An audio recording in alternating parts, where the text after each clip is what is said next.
Bonjour à tous, bienvenue dans ce Morning Vest, on est le 22 et tout de suite on commence avec les plans sur les indices américains avec le S&P 500. En daily, on peut voir qu'on est toujours dans un flux haussier, on est toujours bien au-dessus des moyennes mobiles et au-dessus de cette zone de polarité. On a envie de faire des records sur records, pour le moment ça marche, on continue comme ça dans cette belle dynamique haussière. On regarde tout de même le RSI parce qu'on se rapproche gentiment du point de surachat. En 4 heures, on est toujours dans une belle dynamique haussière, on est toujours au-dessus des moyennes mobiles. On peut venir voir qu'on était venu rechercher la moyenne mobile 20 juste ici. On peut voir qu'on est également ascendant sur le graphique, on est descendant sur le RSI. Par contre, ce que j'ai pu voir, c'est que il manquerait un petit point de contact ici parce que je regarde principalement les corps et pas forcément les mèches. Mais on peut voir qu'ici on a 1 point, 2 points, 3 points et là on en a juste un, peut-être un deuxième qui fait partie du 1, mais il nous en manquerait un petit deuxième vraiment ici avec le corps pour vraiment confirmer ça, puis ça nous ferait ce qu'on appelle un drapeau. Donc un drapeau, c'est une figure de continuation. Donc là on a une hausse et puis on fait un petit mouvement comme ça, on fait un petit drapeau et puis le principe du drapeau, c'est qu'on le casse par le dessus et puis qu'on recontinue comme ça. Et l'objectif théorique d'un drapeau, c'est qu'on vient chercher ici par exemple le mât, le dernier mouvement, et ce mât on va le reporter à la cassure. Donc ça nous fait un objectif théorique qui avoisine les 5420. Donc c'est pas trop mal. Donc on va voir si on casse ce drapeau par le dessus ou bien si on reste à l'intérieur et puis on repart par le bas. Donc on continue, ça ressemble également à un petit canal haussier, mais dans cette configuration là on appelle plutôt ça un drapeau. En 1 heure et pour mon plan. Donc là, moi, je suis plus à la recherche toujours de faire des achats de préférence. On peut voir qu'on est toujours dans une belle dynamique haussière. On est toujours au-dessus des moyennes mobiles. On peut voir que par contre, on n'arrive pas à passer cette zone de résistance qu'on voit ici. Et puis, on a la belle polarité daily qu'on a là. On a une belle zone de polarité ici qui a vraiment été bien travaillée. On peut le voir lors de la journée d'hier. On a vraiment fait quand même pas mal de mèches par ici.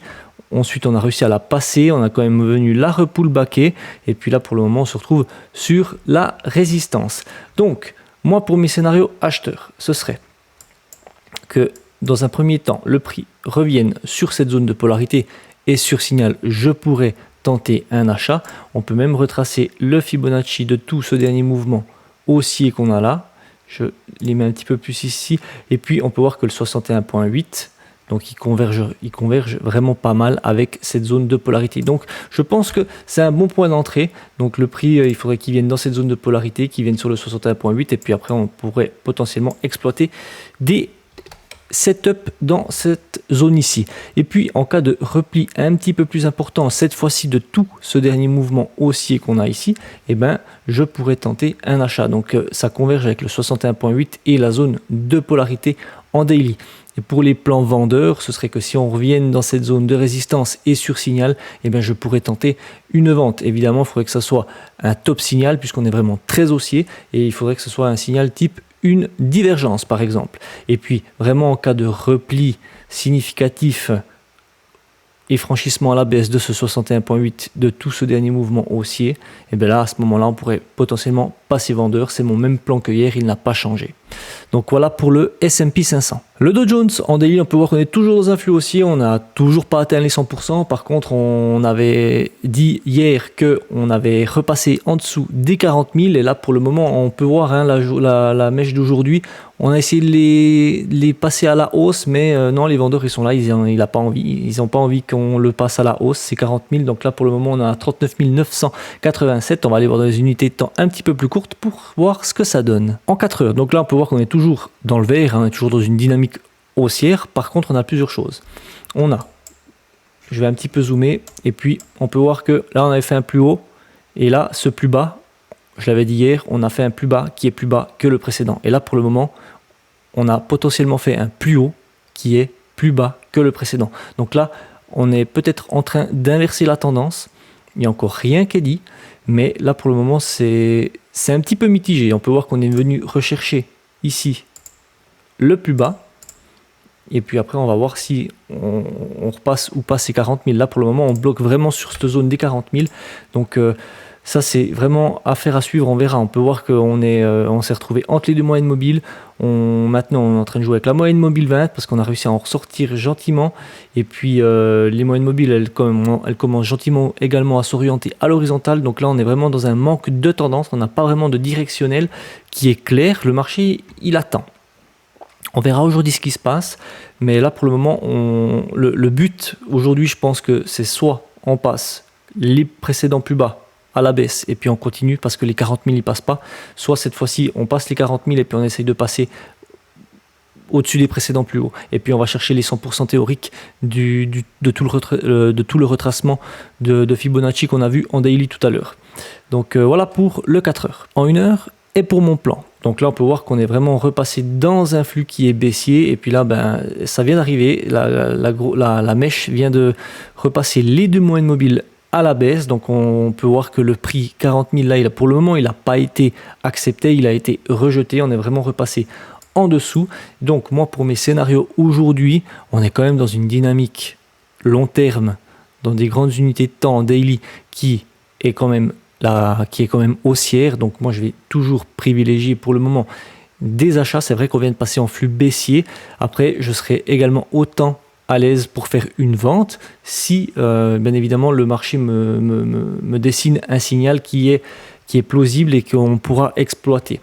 Donc moi pour mon premier scénario acheteur, ce serait que le prix il fasse un bond et j'ai retracé tout ce Fibonacci ici, donc le retracement baissier qu'on a de ici à ici, ça nous donne le 61.8. Et puis si on franchit à la hausse ce 61.8, et bien là je pourrais tenter une vente et pourquoi pas aller déjà rechercher les plus hauts précédents de lundi.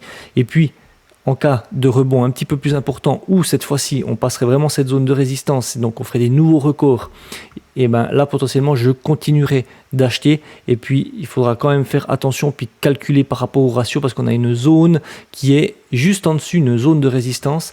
Donc là peut-être qu'on sera peut-être un petit peu court en termes de ratio à voir. Déjà il faut qu'on passe le 61.8 et qu'on arrive au 100%. Ça c'est le premier objectif.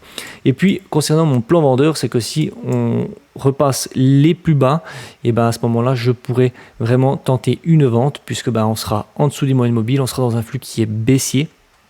Et puis je pourrais également rajouter un plan, c'est que si on a un rejet, par exemple si le prix revient ici et puis que il stagne par ici puis tout d'un coup on a un rejet, et à ce moment-là on pourrait peut-être exploiter des ventes dans ce secteur ici.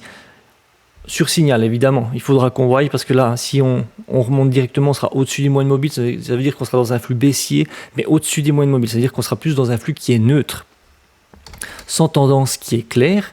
Donc on verra, donc c'est tout à fait exploitable si on a un rejet de tenter quand même une vente par ici. On verra ce que nous dessine le marché jusqu'à l'ouverture des marchés américains et puis voilà, c'est tout pour le Dow Jones. Le Nasdaq, en daily, on peut voir qu'il est toujours dans un flux qui est haussier. On est vraiment bien au-dessus des moyennes mobiles. On se rapproche également de la zone de surachat au niveau du RSI. Donc là, le Nasdaq, il est inarrêtable. Il pousse. Et puis, pour rappel, ce soir, il y aura également les résultats d'entreprise de la société Nvidia. Donc Nvidia peut avoir vraiment un impact significatif avec le Nasdaq, comme c'est une valeur qui est technologique. Donc il y a de fortes chances que si les résultats sont bons, que ça pousse encore un petit peu d'ici ce soir. Donc voilà, on va avoir en unité de temps un petit peu plus courte. En 4 heures, on n'a pas grand chose à ajouter. On peut voir qu'on est toujours dans une belle dynamique haussière. Effectivement, on diverge un petit peu entre le prix et le RSI, mais pour le moment on fait toujours des plus hauts que les précédents et des plus bas plus hauts que les précédents. Et puis on peut voir qu'on vient à chaque fois retester la moyenne mobile 20 et puis là à chaque fois elle est rejetée. Donc on est plus dans une dynamique qui est saine et qui est haussière pour le moment. En 1 heure, et pour mon plan, donc là on peut voir qu'on est toujours dans un flux qui est haussier, on est toujours bien au-dessus des moyennes mobiles.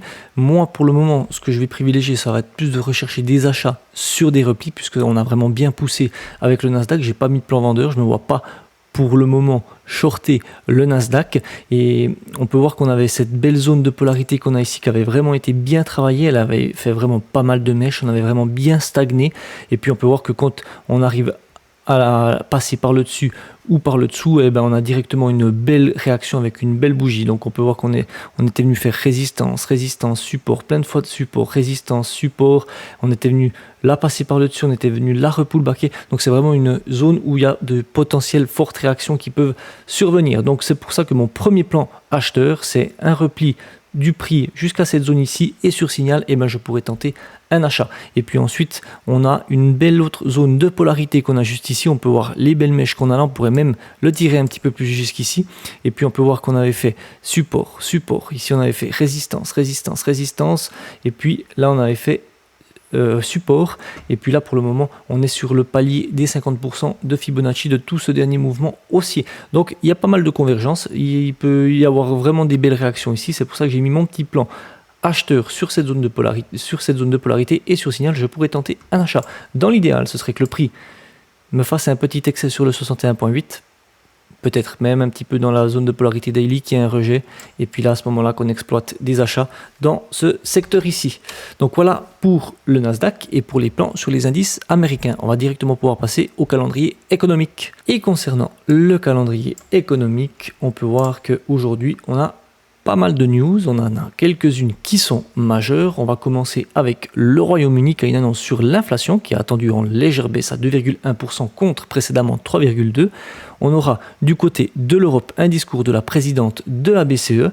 Donc attention, on aura peut-être pas mal de volatilité sur les paires également qui sont cotées en euros. Et du côté des États-Unis, à partir de 16h, on aura les ventes de logements existants. Comme tous les mercredis, on aura également les stocks de pétrole brut. Et pour finir, à 20h, on aura les minutes de la Fed. Donc ça, on aura pas mal de volatilité, je pense, à ces heures-ci. Donc voilà. Et puis pour la stratégie dual momentum, on peut voir qu'on est toujours bien dans le vert dans les actions. Pour le moment, ça pump, hein, donc moi j'ai pas de signal d'entrée pour le moment, donc je suis toujours dans l'attente. Et puis on peut aller voir sur le SPY. Bon, ben, le SPY, lui, il est bien corrélé avec le S&P, donc on peut voir que lui, il pousse. Je n'ai pas de repli, j'ai rien du tout, j'ai pas de signal. Donc là, à part attendre, je peux rien faire. Et puis sur le MDY, on peut voir qu'on n'a toujours pas atteint les 100%. On a un petit peu de peine, on a fait des petits cours. Là, on a fait un doji, on a refait un petit cours hier, lors des petites toupies. Donc on a des petites bougies d'indécision. Donc pour le moment, on ne sait pas trop ce qu'on veut faire. Donc on attend. Par contre, on est toujours dans un flux qui aussi, on est toujours au-dessus des moyennes mobiles. Mais voilà, on n'a toujours pas de signal plausible. Donc on patiente et puis on verra ce que nous fait le marché ces prochains jours. Voilà. C'est tout pour moi pour aujourd'hui. Je vous invite à mettre vos retours dans les commentaires, à vous abonner à la chaîne. Moi, je vous dis à tout bientôt pour une nouvelle vidéo et surtout, n'oubliez pas de rester prudent sur les marchés. Ciao!